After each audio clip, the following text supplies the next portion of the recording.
پریشانی بن جائے نا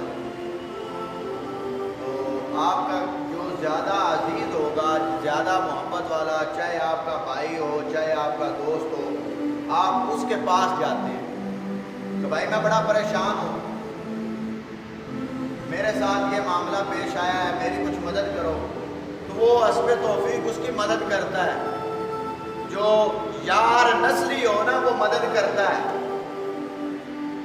تو جو بے نسلہ ہو وہ مدد نہیں کرتا، بلکہ پہلے سے زیادہ پریشانی میں ڈال دیتا ہے اور کہتا ہے کہ اب تیرا کوئی حال نہیں، اب تو نہیں بچے گا۔ وہ بیچارہ پہلے کچھ نہیں اس کے پاس ہوتا، کوئی حال نہیں ہوتا، تو جب یہ بات سن لیتا ہے وہ اور زیادہ پریشان ہو جاتا ہے۔ تو جو لجپال ہوتے ہیں نا، لجپال، وہ لجپالی کر کے دکھاتے ہیں۔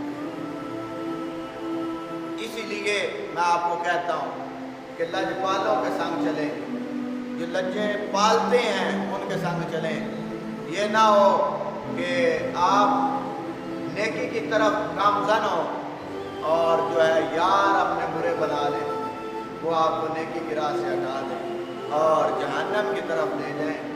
تو حضور کا ایک غلام تھا، یہ موقع کی مناسبت سے میں آپ کو یہ بات بتا رہا ہوں۔ حضور کا ایک غلام بڑا پریشان، 500 درہم کا مقروض ہو گیا۔ اب پریشان وہ ہے اور حضور کا غلام بھی ہے، تو میرے آقا پاک صلی اللہ علیہ وآلہ وسلم اس کی طرف نظر شفقت فرماتے ہیں، اس کے ساتھ پیار فرماتے ہیں۔ وہ روزانہ اپنے حضور پر درود پڑھتا ہے، وہ درود والا ہے، نبی پاک علیہ السلام کی ذات اقدس پر درود پاک پڑھتا ہے۔ یہ درود پاک کی فضیلت سنیں۔ اور رات کو سویا تو میرے حضور نے زیارت فرمائی، میرے حضور نے زیارت کروائی اسے، تو اس نے آقا لجپال کی زیارت کی اور آنکھوں سے آنسو آ گئے۔ حضور نے پوچھا کیا ہوا؟ اب پتہ تو تھا کہ میرے غلام کو کیا مسئلہ ہے، کیا پرابلم ہے۔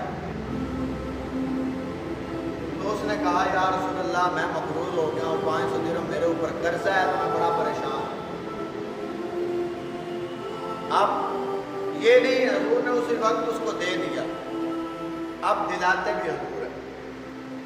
اگر اللہ کی بارگاہ سے دلانا ہو تب بھی حضور دلواتے ہیں، حضور کے وسیلہ سے دعا کرتے ہیں، اللہ عطا فرماتا ہے، اور جب کسی بندہ سے دلوانا ہو تو پھر بھی حضور ہی دلواتے ہیں۔ تو وہ آدمی کہتا ہے کہ یا رسول اللہ بڑا پریشان ہوں، تو میرے آقا لجپال نے فرمایا نیشا پور چلا جائے، ایک شہر کا نام ہے۔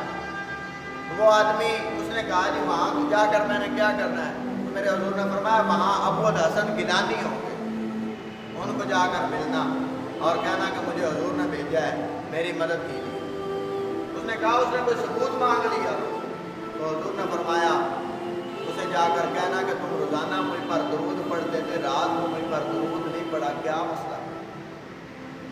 اب حضور جانتے تو ہیں جو امتی درود پڑھتا ہے۔ اٹھا، آنکھ کھلی، فوراً سفر شروع کر دیا، ابو الحسن کے پاس پہنچا۔ وہ اپنے تخت پر بیٹھا ہوا تھا، تو اس نے اس آدمی کی طرف کوئی توجہ نہ دی۔ تو جب توجہ نہ دی تو اس آدمی نے کہا اے ابو الحسن میں تیرے لیے آیا ہوں، میں خود نہیں آیا، مجھے بھیجا گیا ہے۔ سبحان اللہ، ایک بار بولیے سبحان اللہ۔